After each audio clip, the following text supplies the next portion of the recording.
सुदामा जी को दरिद्रता का योग था। ऐसी दरिद्रता कई कई दिन तक भिक्षा नहीं मिलती थी।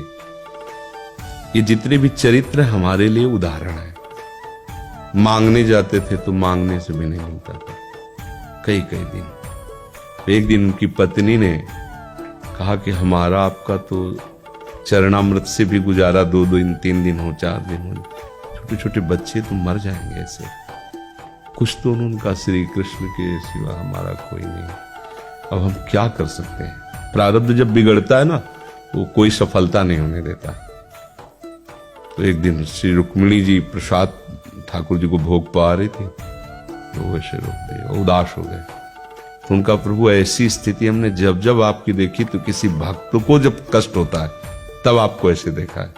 कौन सा भक्त है और क्या कष्ट है? का एक सुदामा नाम के हमारे मित्र हैं, कई दिन से भोजन भी उनको, प्रभु आपके मित्र और मैं आपकी दासी, महालक्ष्मी का अवतार रखूं, आप हुक्म कीजिए। लोक लोक की संपत्ति वहां, बोले उसको चाह नहीं है, हमारे मित्र को चाह नहीं है, और चाह ना होने पर हम विवश हैं। अगर वो चाह कर ले तो सारी व्यवस्था हो जाए। बोले पैदा करो जाके चाह। बोले उनके हृदय में तो नहीं पैदा कर सकते, हम भी, क्योंकि जिस हृदय में भगवान का आश्रय और निरंतर चिंतन है वहां माया की चाह नहीं होती। बोले उनकी पत्नी के हृदय में, बोले प्रयास करते हैं जाके। भगवान संत वेश में गए, भिक्षाम दे निकली। अतिथि का सत्कार करना गृहस्थ का धर्म होता है। हाथ जोड़ा और कहा हम असमर्थ हैं, आपको भिक्षा नहीं दे सकते। क्यों? बोले हम अपवित्र हैं, हमारे ऊपर सूतक लगा हुआ है। किस बात का सूतक? हमने एक पुत्र जन्मा है। तो ठीक है हम 10-12 दिन बाद आ जाएंगे। बोले नहीं, आजीवन अपवित्र रहेंगे। वैसा कौन सा? बोले दरिद्रता रूपी। विद्वान की पत्नी है तो ऐसे उनका दरिद्रता रूपी पुत्र का जन्म, अर्थात सीधे कि मैं नहीं दे सकती या देने योग्य नहीं, ऐसा न कहीं उनका, मैं अपवित्र हूं।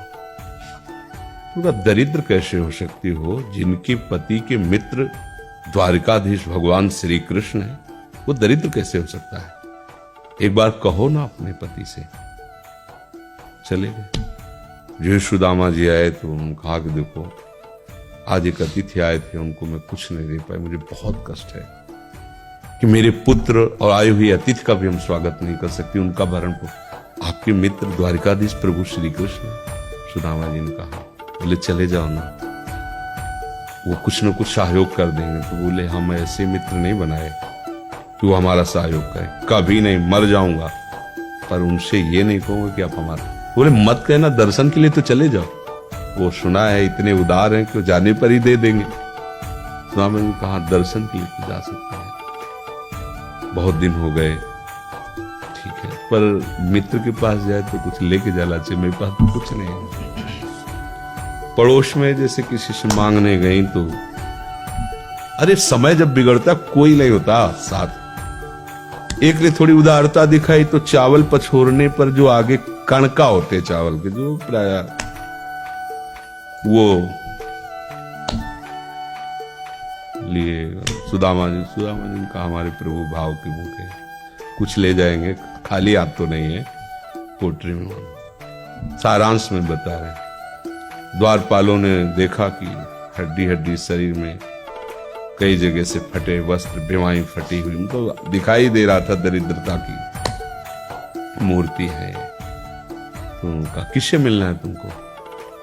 तो उनका श्री कृष्ण से। बोले संभाल के बोलो, क्योंकि पार्षद है, अनंत कोट ब्रह्मांडों के नायक प्रभु के ऐसे बोले कोई श्री कृष्ण वैसे गली आए। उनका जाके तो तुम बोलो ना, श्री कृष्ण से जाके कह दो कि एक सुदामा नाम के ब्राह्मण आए हुए। पार्षद प्रभु बड़ा अजीब आदमी है, आपका नाम बिना किसी सभ्यता के ले रहा है। तो कह रहा श्री कृष्ण से कह सुदामा, कूद पड़े। भगवान दौड़े, वो पार्षद वो सब की ब्रह्मा जी शंकर जी आते हैं तो वहां खड़े रहते हैं घंटों। तो भगवान ऐसे भागे, सुदामा जी को पता था ना हमारे रुक्मिणी जी के महल में रुक्मिणी जी के पलंग पर बैठाते हैं, स्वयं चरण पखारते हैं। अब ये वैभव, क्या हालचाल है, कैसे हो? तो आप सब जानते हो, आपकी बड़ी कृपा है। तो ब्याह हो गया, हाँ ब्याह भी हो गए, बच्चे भी हो गए। हमारे पास आए तो कुछ तो लाए ही हो गए। और वो सड़े से कपड़े में चावल, ऐसे बड़ी बड़ी वैभव, महारानियां सब भगवान का।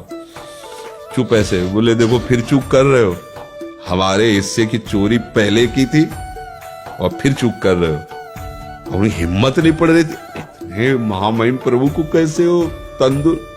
भगवान ने ऐसे छीला, ओह आज तक मुझे ऐसा स्वाद नहीं मिला। भगवान बड़ाई कर रहे, देखो रुक्मिणी जी की आंखों में आंसू आ गया उधर से।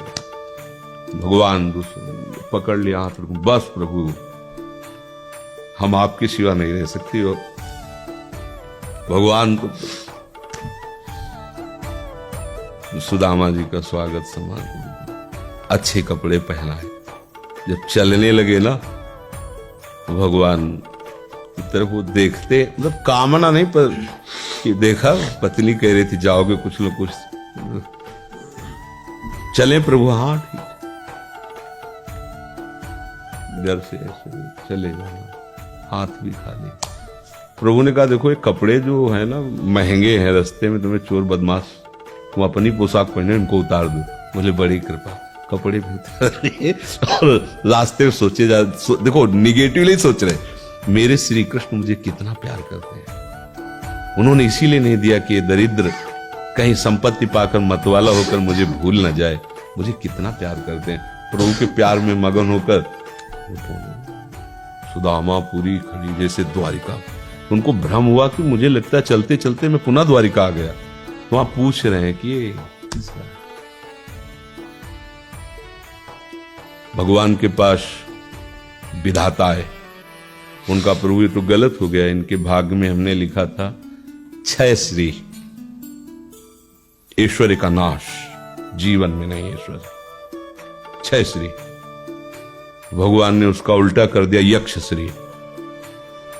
जैसे कुबेर का अथाह धन का खजाना, त्रिभुवन का खजाना वही है कुबेर के पास, जैसे कुबेर का खजाना यक्ष श्री। तो कहा प्रभु, तो उनका इन्होंने एक पुण्य किया है, अनंत ब्रह्मांडों के समस्त जीवों को तृप्त कर दिया है। प्रभु खुद को खाने को नहीं तृप्त, बोले मेरे रोम रोम में करोड़ करोड़ ब्रह्मांड वास करते हैं और इनके तंदुलों से मैं तृप्त हो गया। अनंत ब्रह्मांडों का भंडारा हो गया, उसका जो पुण्य होता है लिख दो इनके भाग्य में। अब किसी की चलेगी प्रभु के आगे? तो एकमात्र प्रारब्ध को मिटाने वाले भगवान है। कर तुम अकर तुम अन्यथा कर तुम। आप भगवान की शरण होकर उनका नाम जप कीजिए और उनसे प्रार्थना कीजिए कि आपको उचित लगे तो समस्या का समाधान कर दीजिए, नहीं तो मुझे समस्या से लड़ने का बल और विवेक दीजिए, बात बन जाएगी।